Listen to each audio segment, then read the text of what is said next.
말씀 시편 127편 말씀을 함께 읽도록 하겠습니다. 우리 함께 한 목소리로 시편 127편 말씀을 읽겠습니다. 여호와께서 집을 세우지 아니하시면 세우는 자의 수고가 헛되며 여호와께서 성을 지키지 아니하시면 파수꾼의 깨어있음이 헛되도다. 너희가 일찍 일어나고 늦게 누우며 수고의 떡을 먹음이 헛되도다. 그러므로 여호와께서 그의 사랑하시는 자에게는 잠을 주시는도다. 보라, 자식들은 여호와의 기업이요 태 열매는 그의 상급이로다. 젊은 자의 자식은 장사의 수중의 화살 같으니 이것이 그의 화살통에 가득한 자는 복되도다. 그들이 성문에서 그들의 원수와 담판할 때에 수치를 당하지 아니하리로다. 아멘. 이 시편 127편은 솔로몬이 지은 시입니다. 솔로몬 그러면 딱 떠오르는 게 지혜죠. 세상에 어떤 사람보다 지혜를 가진 사람이었습니다. 지혜뿐만이 아니죠. 이 사람이 누렸던 재물이나 권력이나 명예나 혹은 즐거움이나 모든 면에서 세상 어떤 사람도 흉내낼 수 없을 만큼 모든 걸 누렸던 사람이고 가졌던 사람이라고 말할 수가 있겠습니다. 그 사람의 지혜가 얼마나 탁월했던지 그 지혜 한번 경험해 보기 위해서 멀리서 이방의 왕들도 솔로몬을 찾아온 길을 우리가 알지 않습니까? 그만큼 탁월한 사람이었습니다. 근데 문제는 하나 있습니다. 이 솔로몬에게도 약점이 하나 있다고 굳이 꼽으라면 그의 가정이 문제가 있죠. 왜냐하면 아내가 1000명이나 되니까 이게 얼마나 복잡한 일입니까? 한 사람도 감당이 어려운데 1000명을 데리고 있었으니까, 그리고 그 자녀는 또 얼마나 많습니까? 그러다 보니까 그 가정에 다툼과 또 여러 가지 복잡한 일들이 계속해서 일어납니다. 특별히 솔로몬이 죽은 다음에는 그 아들들이 서로 나뉘어져서 나라까지 두동강 내는 이런 어려움을 겪게 되는 것을 우리가 보게 되는 것입니다. 그런 점에서 다윗도 크게 다르지 않죠. 다윗도 우리가 아는 것처럼 자식들 사이에 끊임없는 다툼과 전쟁이 벌어졌고 노네는 아들한테 쫓겨서 도망가야 되는 이런 신세가 되었던 것도 다윗의 모습이었던 것입니다. 다윗과 솔로몬만 예를 들지만 사실 성경에 있는 많은 신앙 인물도 마찬가지입니다. 다윗, 솔로몬 그러면 위대한 믿음의 영웅들이라고 말할 수 있는데 이런 영웅들의 가정사를 들여다보니까 그렇게 쉽지가 않다는 것을 우리가 보게 되는 것입니다. 다윗이나 솔로몬이나 이렇게 믿음의 대표적인 영웅들임에도 불구하고 그들의 가정에도 여전히 다툼과 상처와 깨어짐과 분단과 이런 것들이 생기는 것을 우리가 보게 되는 것입니다. 오늘 우리도 마찬가지입니다. 우리의 가정에도 마찬가지 일들은 반복되고 있습니다.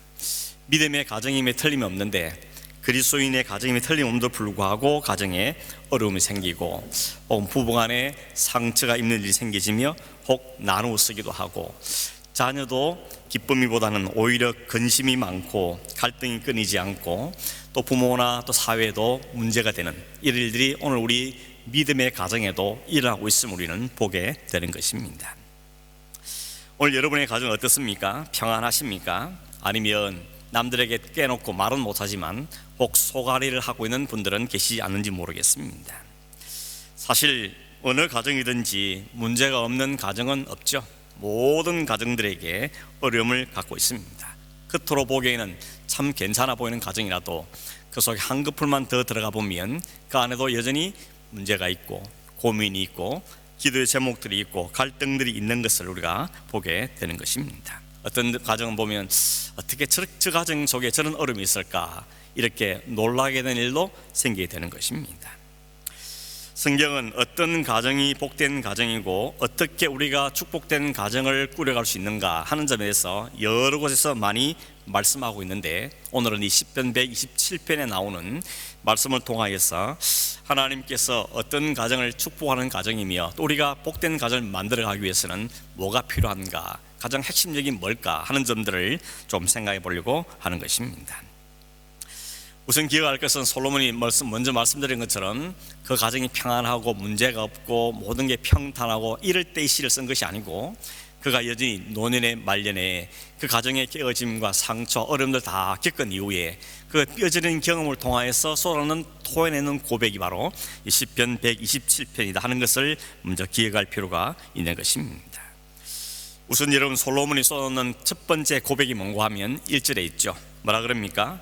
여호와께서 집을 세우지 아니하시면 집을 세우는 자의 수고가 헛되고 여호와께서 성을 지키지 아니하시면 파수꾼의 깨어있음도 헛되다고 이야기합니다. 이 솔로몬이 지금 헛됨을 경험하는 것을 토해내고 있습니다.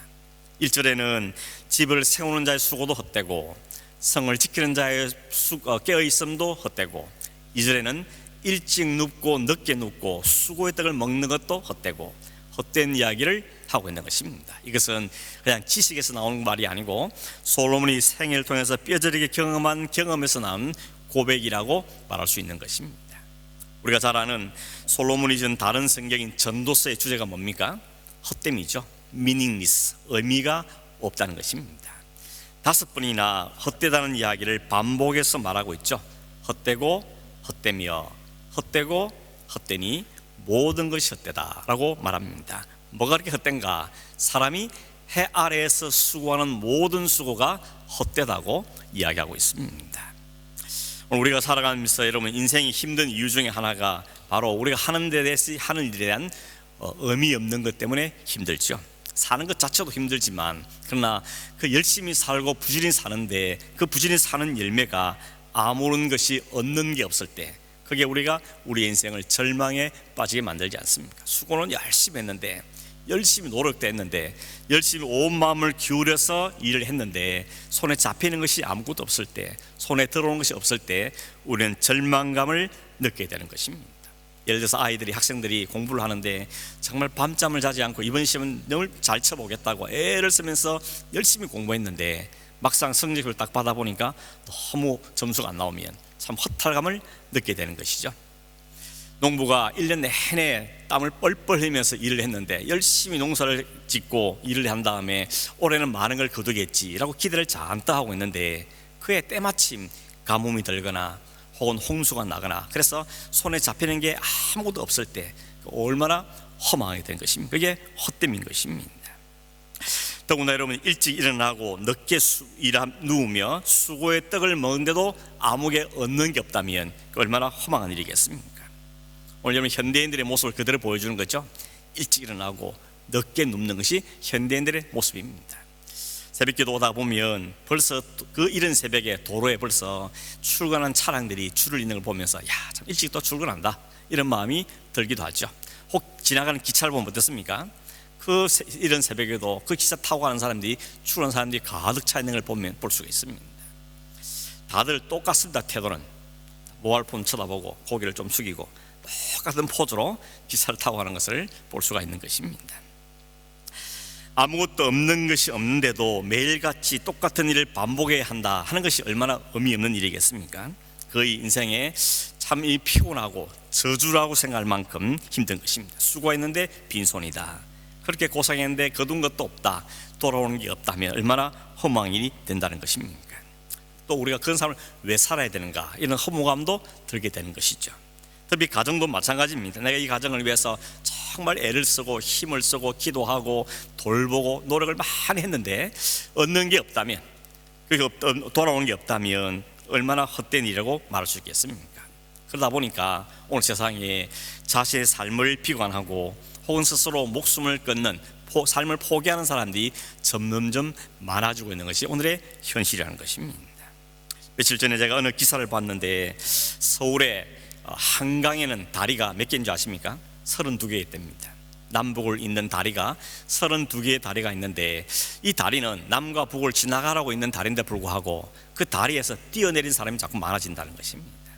통계를 보니까 작년 한 해 동안 한강을 지키는 그 경찰 대원들이 그 신고를 받고 출동한 횟수가 총 3,647번이랍니다. 따지면 거의 하루 평균 10번 정도를 출동했다는 것입니다. 이상해요. 누가 죽으려고 그래요. 그래서 출동한 횟수가 그렇게 많다는 겁니다. 실제로 출동해서 뛰어내리는 걸 막은 횟수가 1년에 약 144명을 구조했다 그럽니다. 8일에 한 명꼴로 구조했다는 겁니다. 그런데 반면에 그 투신을 막지 못해서 나중에 결국 시신을 거두는 일이 1년에 112번 있었다는 겁니다. 어떤 날은 하루에 3-4번도 시체를 거둔조리는 이런 일도 있었다는 기사를 보게 되어집니다. 그런 날은 정말 마음이 너무 힘들답니다. 이 한국 경찰대원들이 너무너무 힘들어한다는 것입니다.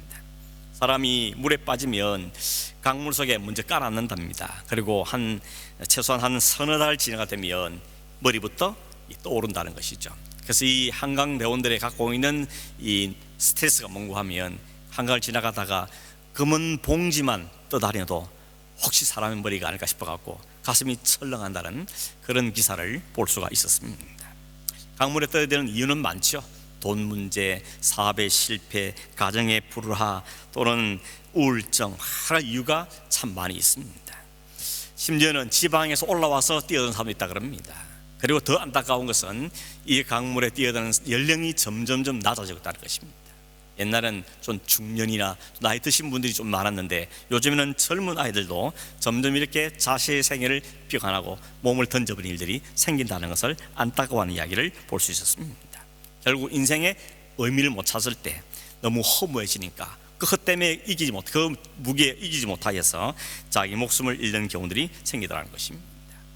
이런 시대에, 이런 어려운 때에 우리의 가정을 바르게 세우고 우리 가정이 온전하게 되기 위해서 솔로몬이 제시하는 것 한 가지가 그의 고백이 이렇습니다. 여호와께서 집을 세워주셔야만 된다. 여호와께서 우리 가정을 지켜주셔야 된다. 이것을 이 솔로몬이 고백하고 있는 것입니다. 여러분, 이 시편에 있는 이 고백이 오늘 우리의 고백이 되어지길 바랍니다. 하나님께서 우리 가정을 지켜주셔야 된다. 하나님이 우리 가정을 세우셔야 된다. 그때만이 우리의 가정이 온전한 가정, 복된 가정이 될 수 있다는 것입니다. 솔로몬이 평생을 산다면 깨달은 겁니다. 그리고 오늘 우리에게 교훈하기를, 여러분, 여호와께서, 하나님께서 여러분의 가정이 주인이 되기를 고백하십시오. 이 고백을 우리에게 하고 있는 것입니다. 그렇습니다. 주님이 우리의 가정의 주인이십니다. 주님이 주인 되어 주셔서 우리 가정을 지키시고 세워주셔야만 이 가정이 믿음으로 서겠습니다. 이런 고백들이 오늘 우리의 고백이 되어야 한다는 것입니다. 한번 질문을 해보면, 여러분, 지금까지 내가 살아온 인생이 내 노력으로 된 겁니까? 아니면 하나님의 은혜로 된 겁니까? 우리의 가정이 여기까지 온 것이 우리의 노력으로 된 겁니까? 아니면 하나님의 은혜로 되어진 것입니까? 내 노력입니까? 하나님의 은혜입니까? 우리는 너무 당연하게 하나님의 은혜입니다 라고 말하죠. 근데 한 번 더 생각해 보면 하나님의 은혜입니다 라고 말하기에 우리의 가정들이 너무 어려움을 겪고 있는 것입니다. 상처 입는 가정도 많고 깨어진 가정도 많고 지금도 여전히 어려움에 처한 가정들이 너무 많다는 측면에서 하나님의 은혜로 왔습니다 하는 고백이 어쩌면 쉽지가 않을 수도 있다는 이야기인 것입니다. 오늘도 그리스도인의 가정 가운데도 얼마나 많은 불행한 일들이 벌어지고 있습니까? 믿음이 분명히 있는 가정인데 너무너무 신앙생활을 하고 있는 가정에 불구하고 그 가정에도 생각지도 못했던 일들로 인해서 쓰러지고 깨어지며 또 안타까움을 겪는 일들이 여전히 많고 그 어려움에 휩쓸려 사고 있는 가정들이 너무너무 많다는 것입니다. 교회 와서 예배할 때는 별로 표가 안 나지만 사실 가정에 돌아가 보면 그 가정들마다 안고 있는 어려움과 문제들이 참으로 많다는 것입니다. 그런데도 하나는 은혜입니다. 이렇게 과연 우리가 고백할 수 있겠는가 하는 생각을 다시 해보게 되는 것입니다. 성경에 이렇게 가정에 대한 축복도 많고 가정의 복도 많을 말씀하고 있는데 왜 오늘 이 우리의 가정에, 오늘 우리 가정들 가운데 이런 하나님의 은혜의 복이 온전히 있지 못하고 여전히 이런 어려움과 일들이 참 많은가? 부모님 때문에, 형제 때문에, 자녀 때문에, 다양한 문제들 때문에 여전히 우리가 어려움을 겪고 있는데 이런 가정들도 하나님의 은혜로 세워지는 가정이라고 말할 수 있겠는가? 이런 질문을, 고민을 해보게 되는 것입니다. 나는 은혜로 사는 것 같은데 남편은 아직도 은혜로 나오지 못하고 있고, 나는 주를 믿고 섬기는 것 같은데 자식은 주님 교회를 떠나고 있고, 대학에만 들어가면 다 된 것 줄 알았는데 대학 들어가고 시집을 보내고 장가를 보내도 여전히 문제가 있고 걱정거리가 있는 자녀들을 보게 되지 않습니까? 자녀들에서 늘 기도한데도 불구하고 이 자녀에게 학업의 길, 취업의 길, 결혼의 길 이런 것이 활짝활짝 안 열리는 것이 오늘 우리의 현실입니다. 하나님은 평생 섬기고 예배하는데도 고난을 떠나지 않고 그 고난의 길이가 너무 길기 때문에 마음이 흔들 때도 있다는 것입니다. 이런 힘든 가정들을 향하여서 여호와가 우리의 가정의 주인이시다, 우리가 하나님의 은혜로 세워진 가정이다 라고 고백하라고 솔로몬 우리에게 말하는데, 우리의 마음에 선뜻 그렇습니다, 하나님 은혜의 가정입니다 라고 말하는 게 쉽지가 않다는 것이 우리의 감정적인 반응이라고 말할 수가 있을 겁니다. 여러분, 그런데 솔로몬은, 성경은, 하나님께서는 우리의 느낌과 감정과 우리의 상황에 관계없이 우리의 고백을 받기를 원하십니다. 여호와께서 우리의 주인이십니다. 하나님이 내 인생의 주인이시고 우리의 가정의 주인이십니다. 이 고백을 받기를 원하신다는 겁니다. 이 고백을 토해 놓기를 원하시는 것입니다. 우리의 인생을 돌아보면, 우리의 삶의 과정만 보면 이 고백을 하기가 쉽지 않은 것이 보이지만, 그러나 그럼에도 불구하고 하나님께 우리를 이 고백하는 자리로 이끌어 가기를 원하신다는 것을 성경 우리에게 말씀하고 있는 것입니다. 솔로몬이 아무런 어려움도 안 겪고 가정에 깨어짐도 없었고 아무 고민도 없이 이 이야기를 토하는 것이 아니고, 그 많은 아내와 그 많은 자식과 그 깨지는 물을 경험하면서 그가 쏟아내는 고백이 바로 이 고백인 것입니다. 그래, 맞아요. 여호와께서 안 세워주시면, 여호와께서 우리를 지켜주시 아니하시면 안 되겠다 하는 것을 깨달으면서, 주님이 여호와께서 우리 가정의 주인이 되시고 여호와만이 이 가정을 세우시며 지키시는 분이십니다 하는 고백을 지금 솔로몬이 하고 있고, 오늘 우리에게도 이 고백을 하도록 도전하고 있는 것입니다. 오늘 여러분이 가정이 건강하고 문제가 없습니까? 너무 감사한 일이죠. 정말 하나님을 찬송하고 하나님께 영광을 돌려야 할 일일 것입니다. 혹시라도 이미 깨어짐을 경험했다면, 혹시 그 어려운 현실이 지금도 계속되고 있는 진행형이라면 우리는 어떻게 해야 됩니까? 포기해야 될 것입니까? 아니면 다시 새로움을 입고 하나 은혜 가운데로 들어가기를 우리 소망해야 되겠습니까?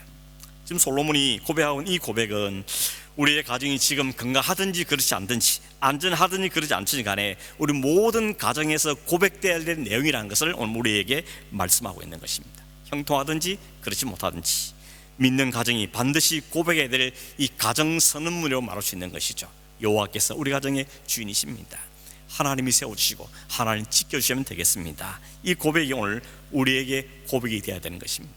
결국 이 솔로몬이 이 말한 이 고백의 질문은 뭔가 하면, 지금 너의 가정의 주인이 하나님 맞느냐고 우리에게 묻고 계시는 것입니다. 과연 하나님이 우리 가정의 주인이 되고 있는가, 아니면 혹 내가 주인으로 하고 있는 건 아닌지, 우리의 노력으로 이 가정을 세워보겠다고 발버둥치고 있는 것은 아니냐는 것입니다. 지금 당장은 힘들고 어려움이 있다 할지라도 하나님 이 가정의 주인 되어 주십시오, 하나님 이 가정의 주인이십니다, 하나님 지키시고 세우셔야 됩니다 하는 고백이 오늘 우리에게 있어야 될 것을 말씀하고 있는 것입니다. 여러분, 주님께서, 하나님께서 오늘 우리에게 우리의 가정을 세우고 우리가 일으키는 가장 기본적인 고백은 바로 여기서 출발하는 것을 우리에게 말씀하고 있는 것입니다. 하나님께서 우리의 주인 되어주시고 하나님의 가정을 지키시고 보호하실 때만 우리의 가정이 안전하겠습니다. 이 고백이 오늘 우리에게 있어야 될 고백이라는 것입니다. 이런 고백이 나올 때 하나님께서는 그 고백을 들으시고 받으시고 그 가정을 위해서 역사하시는 것을 성경 우리에게 많이 보여주고 있습니다. 하나님의 관심은 가정이 화평하고 평안하고 주 안에서 복된 가정이 되기를 원하시는 것이 성경이 우리에게 보여주십니다. 특별히 그 가정을 통해서 우리가 어디로 가기를 원하는가 하면 하나님께로, 하나님 더 알게 되고 하나님 더 인식하고 하나님 더 감사하며 하나님을 찬송하며 하나님 누구신지를, 하나님 이루실 그 나라가 무엇인지를 알게 되는 곳으로, 알게 되는 자리로 우리를 인도해 가기를 원하시는 것입니다. 사탄은 반대죠. 어떻게든 이 가정을 깨뜨려서 하나님과 멀어지게 만들고 그 가정을 허물리는 것이 사탄의 공격인 것입니다. 때로 우리가 연약하여서 실수도 하고 범죄도 하고 죄를 짓고 또 그 결과로 가정에 어려움은 있다 할지라도 하나님 그 가정을 포기하지 아니하시고 그런 어려움을 통해서도 하나님께 나아가는 길로 인도하시는 방법으로 사용하기를 원하시는 것이 하나님의 마음인 것을 우리가 보게 되는 것입니다. 한 남편과 아내와 두 아들이 있는 가정이 있었습니다. 믿음의 가정이었습니다. 나름 단란하게 사는 가정이었습니다. 그런데 이 가정이 하루는 이민을 가기로 결정을 했습니다. 그 이유는 뭔가 하면 그들이 살고 있는 그 땅이 너무 힘들어서 사업도 잘 안 되고 장래의 비전도 잘 안 보이고 전망도 잘 없고 또 그나마 흉년도 덜고 그래서 먹고 그 사는 자체가 힘드니까 그래 저쪽으로 가서 저 나라가 살면 어떻겠는가, 이런 마음을 그들이 품고 의논을 한 끝에 이민을 가게 된 것입니다. 이미 우리가 이민의 삶을 살고 있는 우리도 잘 알지 않습니까? 이민을 갈 때는 이런저런 계획도 있고 생각도 있지만 사실 그게 우리 마음대로 되는 건 아니죠. 이 사람들도 잠시 가서 이 어려움을 좀 피한 다음에 다시 돌아와야 되겠다라고 갔지만 그 잠시가 벌써 10년의 세월이 후딱 지나버렸습니다. 아마 여러분도 그럴 겁니다. 잠시 있다 그랬는데 10년이 후딱 지나갔다, 아니 20년이 지나갔다, 30년이 지나갔다, 이런 분들이 계실 겁니다. 이 10년을 지난 동안에 이 두 아들이 장성했습니다. 그러니 결혼을 시켜야 되죠. 원하기는 내 나라 민족 며느리를 얻고 싶었겠지만 그 상황이 그렇지 않으니까 외국 며느리를 둘 얻게 된 것입니다. 그래서 지네끼리 잘 살면 괜찮지 뭐, 이런 마음을 갖고 두 며느리를 받아들였는데 그렇게 꾸며가며 살게 된 것입니다. 근데 이 가정에 생각지도 않던 어려움이 닥쳐온 것입니다. 그것도 쓰나미처럼 한꺼번에 막 몰려드는데 도저히 감당이 어려움이 찾아왔습니다. 첫째는 그 남편이 알지 못한 원인 모를 병으로 앓다가 죽었습니다. 이 아내로서는 청천 하늘이 무너지는 것 같죠. 그래도 두 아들이 있으니까 이 아들을 의지하고 살아야 되겠다, 이런 마음을 품고 있는데 이 두 아들마저도 사고로 죽고 말았습니다. 졸지에 이 가정에 6사람이 살다고 있다가 3명이 가버리고 3명은 남았습니다. 남자 셋은 가버리고 여자 셋만 남게 된 것입니다.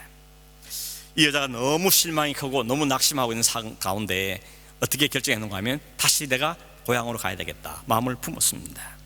마침 그때 고향에 이제 경기가 돌기 시작했다는 소식을 듣고는 그래 다시 가야 되겠다라고 결정을 내렸습니다. 근데 고민이 생겼죠. 이 두 면을 어떻게 하는 겁니다. 이 외국 면이 둘 어떻게 데려갈 것인가, 이것이 큰 고민이 된 것입니다. 남편도 없는데 그리고 한 번도 가본 적 없던 나라인데 이 외국 두 면을 데려가서 도대체 어떻게 할 것인가 고민이 안 될 수가 없는 거죠. 그래서 두 면을 부른 것입니다. 그럼 말하죠. 얘들아, 너는 아직도 젊으니까 여기서 새 출발해라. 나는 혼자 가겠다라고 이야기한 겁니다. 그랬더니 첫째 며느리는 알겠습니다 어머니, 그동안 감사했습니다. 그러면서 작별 인사를 하고 떠났는데 둘째가 고집을 부리는 겁니다. 나는 안 갑니다. 나는 어머니 따라 가겠다고 이야기합니다. 그러면서 그가 아주 놀라운 고백을 했습니다. 그게 룻기 1장 16절입니다. 룻기 1장 16절에 보시면 이렇게 말하죠. 룻이 이르되 내 어머니를 따라 떠나며 내게 어머니를 떠나며 어머니를 따르지 말고 돌아가라 강물하지 마옵소서. 어머니께서 가시는 곳에 나도 가고 어머니께서 머무시는 곳에서 나도 머물겠나이다. 어머니의 백성이 나의 백성이 되고 어머니의 하나님이 나의 하나님이 될 것입니다 라고 고백합니다.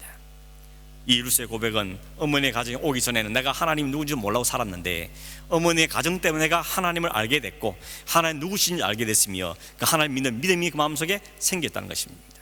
그러니 이제 어머니의 하나님이 내 하나님이 됐습니다. You got my God이라는 겁니다. 이게 내 안에 자리 잡았던 겁니다. 그러므로 나를 떠나지 마십시오. 이제 어머니가 문제가 아니고 어머니의 하나님이 나의 하나님이 되어졌기 때문에 이 가정, 깨어진 이 가정, 이 나누어진 가정, 앞을 알지 못하는 그 베들레헴에 가야 되는 이 가정 속에서도 하나님 지켜줄 겁니다. 하나님 내 가정을 보호하실 겁니다. 이런 믿음의 고백이 쏟아져 나오게 된 것입니다. 이 고백을 성경학자들은 뭐라고 하면 베드로 한 고백만큼 위대한 고백이라 그럽니다. 베드로가 뭐라고 고백했습니까? 주는 그리스도시요 살아계신 하나님의 아들이십니다. 주님이 너무 좋은 고백이라고 칭찬했는데 그 고백과 맞먹는 고백이 룻의 고백이라는 것이죠. You got my God. 어머니의 하나님이 이제 내 하나님입니다. 내가 이제 살 길은 하나님밖에 없고 내가 새롭게 가정을 이룬다 할지라도 하나님 안에서 이루기를 원하고 하나님이 세워지는 가정을 내가 세워가기를 원합니다.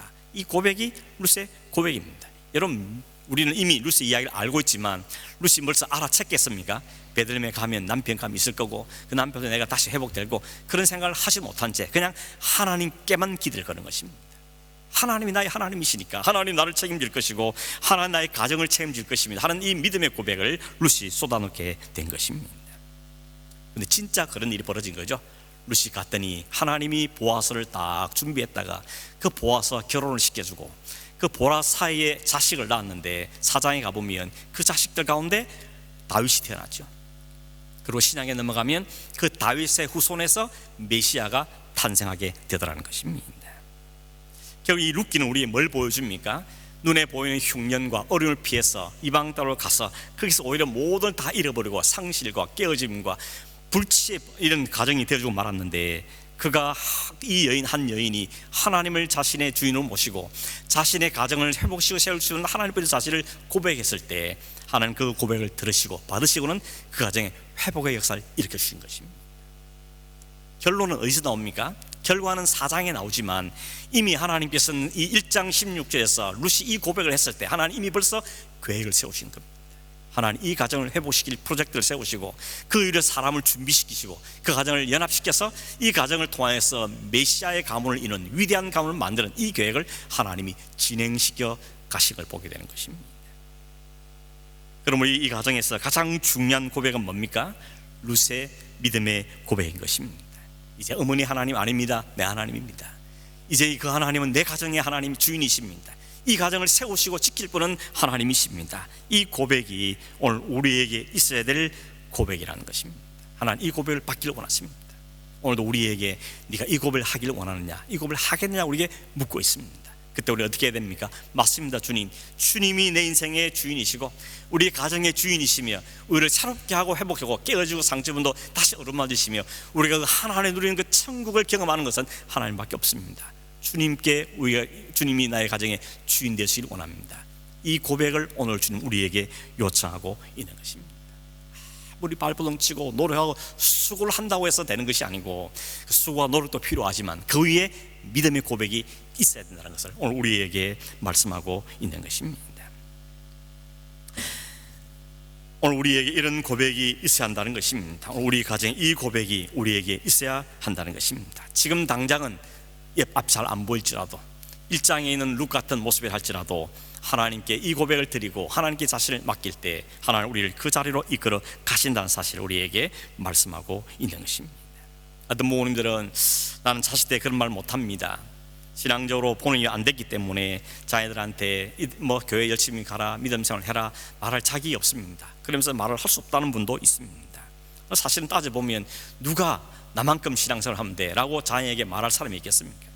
나만 바라봐라, 나만 따라와라, 나만큼만 해라 라고 당당하게 말할 수 있는 부모가 얼마나 되겠습니까? 그 반대의 경우가 더 많지 않습니까? 나는 이렇게 못했지만 너는 좀 잘해라 이렇게 말할 수밖에 없는 형편이 있는 저들이 우리가 더 많지 않겠습니까?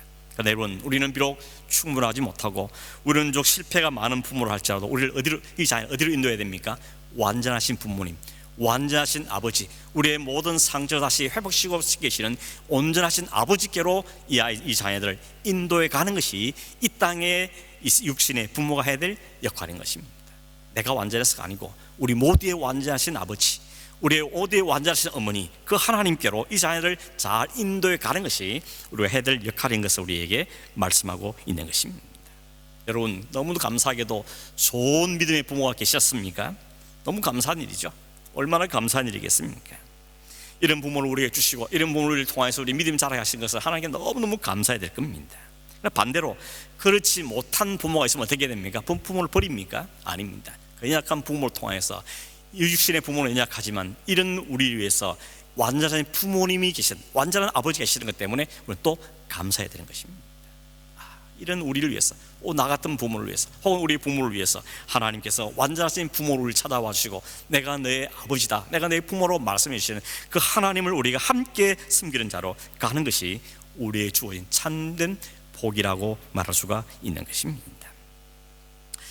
오늘 2절에 보면 그렇게 하나님을 이런 고백을 하고 하나님을 가정의 주인으로 모시는 사람을 다른 표현을 쓰기를 뭔가 하면 하나님이 사랑하시는 자라는 표현을 쓰고 있습니다. 하나님이 사랑하시는 자, 어떤 자입니까? 똑똑한 사람, 빈틈이 없는 사람, 실수는 모르는 사람, 혹은 모든 면에 타고난 사람이 하나님의 사랑하는 사람이 아니고 하나님이 사랑하신 자는 하나님을 인정하고 하나님의 믿음으로 받아들이고 하나님 자신의 주인으로 받아들이고 가정의 주인으로 모시는 고백을 한 사람, 그 사람이 바로 하나님께서 사랑하시는 자라고 생각합니다. 그런 자에게 뭘 준다 그러죠? 잠을 준다고 말씀하고 있습니다. 잠을 준다. 여호와께서 사랑하시는 자에게 잠을 주신다 그럽니다. 잠이라는 게 뭡니까? 쉼이죠. 안식이고 평안을 대표하는 것이 아니겠습니까? 하루 종일 열심히 일한 다음에 밤에 침대에 잠자리에 누웠을 때 온몸 피로가 씻어지고 밤은 자는 동안에 몸이 회복되는 것이 우리 준 놀라운 잠이 준 축복 아니겠습니까? 그 잠은 우리의 안식을 말하고 평안을 말하는 것입니다. 그래서 잘 자는 게 복이죠. 아무데나 잘 잘 수 있다면 그 참 복인 것입니다. 머리만 닿으면 잔다, 그거 진짜 복인 것입니다. 잠이 보약이로 말하지 않습니까? 그런데 여러분, 만약에 우리가 잘 자지 못한다면 이유는 뭡니까? 여러 가지 이유가 있겠지만 가장 큰 이유 중에 하나가 뭔가 하면 걱정거리죠. 걱정거리가 생기면 일단 잠이 안 오죠. 머리를 묻혀도 잠이 안 오고 눈을 감아도 잠이 안 오고 참 잠을 못 드니까 잠을 설치게 되고 잠을 자도 잔 것 같지도 않고 잠을 자 역시 몸은 피곤하기 뿐인 것입니다. 그러면 여러분, 하나님을 믿고 가정의 주인을 모시면 그 가정에 아무 문제가 안 생긴다는 말이겠습니까? 그렇지는 않죠.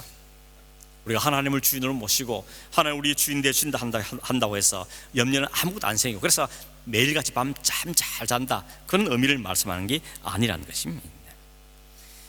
염려는 생기지만, 문제는 여전히 생기지만, 그러나 아예 걱정이 없다는 것이 아니라 그 염려 문제를 주인이신 하나님께 맡겨드리기 때문에, 이 문제를 컨트롤하시는 분이 하나님밖에 없는데 그 하나님께 문제를 맡겨드림으로, 맡기고 잠을 잘 수 있는 게, 그게 우리에게 준 복이라고 말씀하고 있는 것입니다.